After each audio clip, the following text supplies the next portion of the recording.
Today is the day. It's 11 a.m. I don't know if I'm late or okay lang kahit na dumating ng mga 1 p.m. I think okay lang naman. I am gonna apply sa call center malapit dito sa amin, sa Telos. And I'm so scared, I'm so nervous. Kasi interview siya. And I don't know, I feel like mga mental block ako.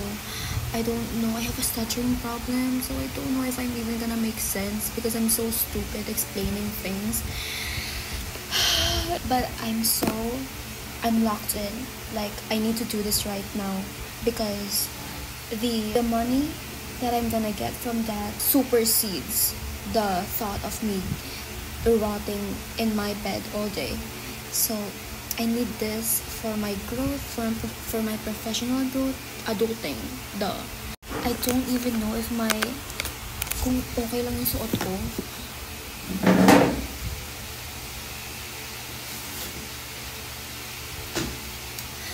I look like gagala lang ako, so I don't know. Should I wear like a casual attire? But yung mga nag-work naman doon hindi naman sila naka-casual. Buti sana kung mag-apply ako sa JP Morgan Chase. But hindi. So, I need to go. Para malaman ko kung pwede na akong apply. Para matapos na rin to. Okay? I don't know if I'm gonna cry going home or if I'm gonna be happy. But hopefully matanggap ako, guys. Because I really need the job. I really need the money. I really need to fend for myself. Okay? Okay, little bit breathing exercises.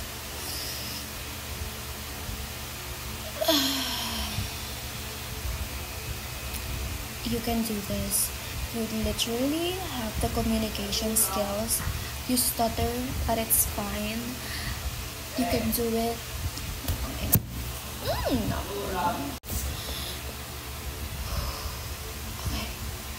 Ako na talaga dito siya nakakabad trip. Lagi na lang ganyan. Lagi na lang may nang bubuisit dito na nag-i-interrupt.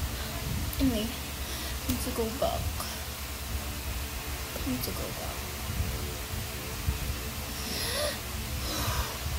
I'm gonna use my lip gloss.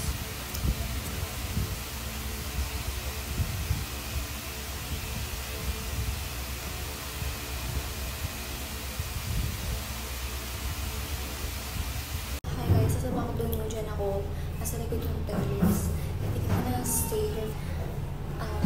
I'm gonna review yung mga questions sa pwedeng lumabas. And then, I think mga 1 p.m. pupunta na ako sa Telos para start yung application. I don't know. I think I'm gonna ask kung pwedeng pumunta. I don't know kasi I think it's 12. So, it's lunchtime. So, yeah. This is the fit. I look kinda hot. Like, furious. But, yeah. I'm gonna review. Pupunta ako sa cafe ng McDo. It's time, guys. I'm so nervous. I actually also applied online sa JP Morgan Chase dito sa BGC. I think it's my last resort, but I'm just thinking kasi nag-send sila agad ng interview link for the day. Like, ngayon 12:30 to 6 p.m. I really want to take it because I've heard such good things about the company, but I feel like it's just too much, you know, for me na walang experience. But at the back of my head, like, girl, you're doing it again. What if this is for you, you know? But I don't know. So I think I'm gonna do Telos today. I'm so nervous. And then I think I'm gonna do the interview tomorrow because ang gulo din. May binigay silang link. Sinend nila sa akin via SMS na today daw yung interview ko. But sa email, nakalagay na open yung interview nila from Mondays to Fridays, 8 to 6 p.m. So, I think yun lang yung gagawin ko. Kasi kung mag-i-interview ako ngayon, saan ako pupunta? Uuwi ako ulit. Like, sayang yung punta ko dito. So, yeah. Wish me luck, guys. I'm so nervous. I don't know. Sa Telos ako ngayon. Okay. I'm nervous. Guys, I'm so nervous. Oh my god. I I'm still thinking about that interview sa JP Morgan and Chase. But I feel like I'm gonna try muna sa Telos para ma-warm up ko lang sarili ko, ganun. I don't even know kung ano yung hiring process na dito, kung mabilis lang ba. It's already 1 p.m. And yeah, wish me luck guys. I'm so nervous. Fuck. Okay. Corporate life, here I come.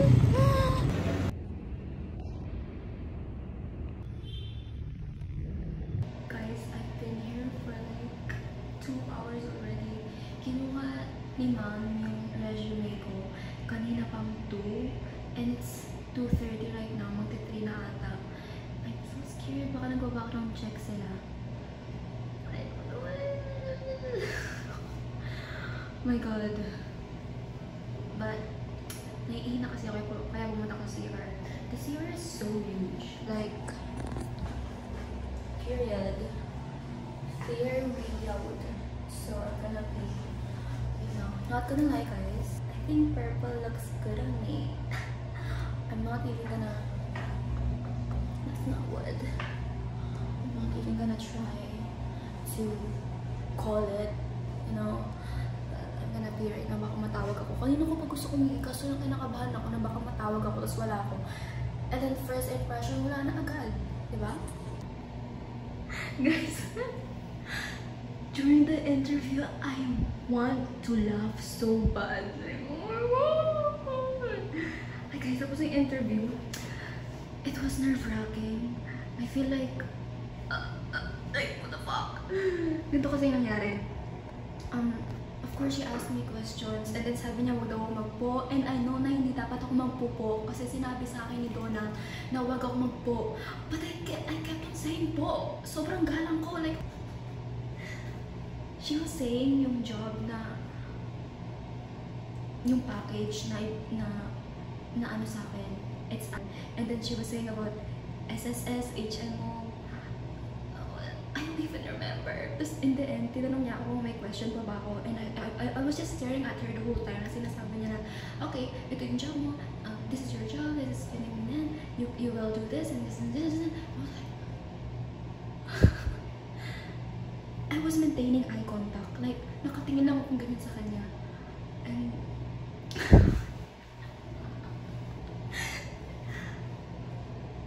naduduling na ako kakatingin. Kaka-eye contact. Oh my god. And then sabi niya, mag-1 day process na lang daw ako. Matatawag ulit sa akin for initial interview. And then, after nung tinanong niya ako kung may tatanong pa ba ako sa kanya, and at that point, sa sobrang dami niyang sinabi, may nasa isip na ako nung gusto kong tanong sa kanya. Pero sa sobrang dami niyang sinabi, nakalimutan ko. Which is like, I don't know if that's a red flag. Kasi diba usually pag ganun, sabi nila kapag at the end of the interview, para you have more chances of getting offered the job, when the interviewer asks you, do you have any questions? You should have a question. I don't have a question because I forgot. Oh my god. So I was just saying yes. Oh, okay. Anyway, I'm gonna go back outside sa lobby kasi baka matawag na ako. Anyway, yeah! Guys, katatapos lang kanina ng parang typing assessment. Merong voice, makikinig ka, may listening assessment. Nakakalurky lang yung typing dahil nasaya ko sa phone ko. Mabilis akong mag-type dati kasi lang wala akong PC, diba? Kaya, manginig-nginig ako, tapos meron daw, makikinig ka, tapos i-reiterate mo sasabihin. Bitch, may isa ko doon nakalimutan yung sinabi niya. Kasi lahat kami nasa isang room. So naririnig ko sila. Hindi ko marinig yung, hindi ako makapag-focus. But yeah, maghihintay kami ulit na tawagin. I think tinatawag na kami. Okay, bye. Hi guys! It's 6:42 p.m. Natapos ko na yung final interview ko and oh my gosh, it was so fucking nerve-wracking. Like, may mga mock-up phone calls and then may situational na kailangan ko sabihin kung paano ko i-deliver kapag may customer. Oh my god. But I think I did well. And ang bait lang ng mga nag-interview sa akin. And it just made me feel so comfortable. And inulit ko pala ulit yung assessment ko, which is like, yung magta-type kami, tapos, basta yun yung sinabi ko kanina, dahil nagka-problem sa voice recording, kaya inulit ko siya. And then, ang hinintay ko na lang is, yung results, kung natanggap ba ako or hindi. Sana matanggap ako, kasi, I don't even wanna say na sayang itong araw na to, kasi I feel like this is such a great achievement on its own, na I fucking did it. Like, I went out of my way, of my comfort zone, and I really tried to, you know, bring myself sa corporate world, sa outside world. I feel like I've been within the comfort of my zone. Within my comfort zone, and I feel like this is a good thing for me. It's kind of like exposure therapy in a way. So, whatever result may be, I don't know if I honestly don't know if I'm gonna take it well, but I think it's still good, you know. Also, guys, I am so scared. I'll get back to you guys, and sana matanggap ako. Okay. Guys, I was just so tired. Hindi ko na video. Pero natanggap ako, guys. After like, I think mga 8 PM na ako nakauwi. And after nun, job offer na agad. So, next week, sumunod na week na yon is, pumasok na kami sa work. Then, part of the work requirements is yung medical. Guys, late na ako pumunta nito. Tsaka sinamahan ako ni Papa, pero hinatid niya lang ako dito or sinundo. Tapos, I was so stressed, okay? Kasi kailangan mong umihi for urinalysis. And then, ang ihi mo dapat is punong-puno. Umihi ako ng first time, pero hindi siya umabot. Girl, I was so stressed out kasi I think malapit na mag-close yung clinic. And hindi pa rin ako nakakaihi. Nag-search pa ako sa Google na mga ways kung paano ko makaihi. Eh, di ba malamig sa loob? So, sabi, inom ko ng room temperature na water. So, naghalo ako ng hot and cold. Medyo umana naman siya, guys. Kaya, after nyan, ayoko kasi bumalik ulit. Kasi kung babalik ulit ako for urinalysis lang, parang sobrang sayang. Pero ayan, natapos ko siya. Yay! And ayan, first day ko na. This is adulting diaries. Oh my gosh, guys. I'm walking. It's already 8:36. Ang call time namin is 8:30 to 9. So, yeah. Yeah.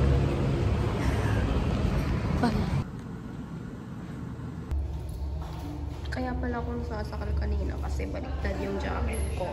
Hi guys, it's our break time. First break time. It's 12:15 AM. Babalik kami 2:15 AM. Ito ata yung product training. O hindi, parang orientation lang. 3 days orientation. This was like 10 to 7 AM ang schedule namin. And kausap ko lang yung ka-team. No, hindi. Ka-wave ko. Ang ka-wave is like yung kasama mo nung training kayo, ganyan. And yeah, oh my gosh, I'm so shocked kasi I really felt like nung time na yun is I'm expanding my horizon. Kasi iba't ibang ages, iba't ibang walks of life, and this is like the beginning, okay? So, next week, mahalo kami sa ibang wave, kasi konti lang kami, kasi usually, ang training is like, halo kayo, like, mga 15 to 20 people kayo, but kami, konti lang kami, kaya so close-knit, kaya parang, medyo hindi siya overwhelming. So, yeah, I remember yung mga LS kami nakasama dito, and it was just so fun. Like, yung mga panahong excited ako sa work, ganyan. Kasi, halos wala kami ginagawa, guys. Like, orientation lang talaga kami, tapos nag-games lang kami to pass time. And, yeah. Tapos sila, it's 9:34 PM.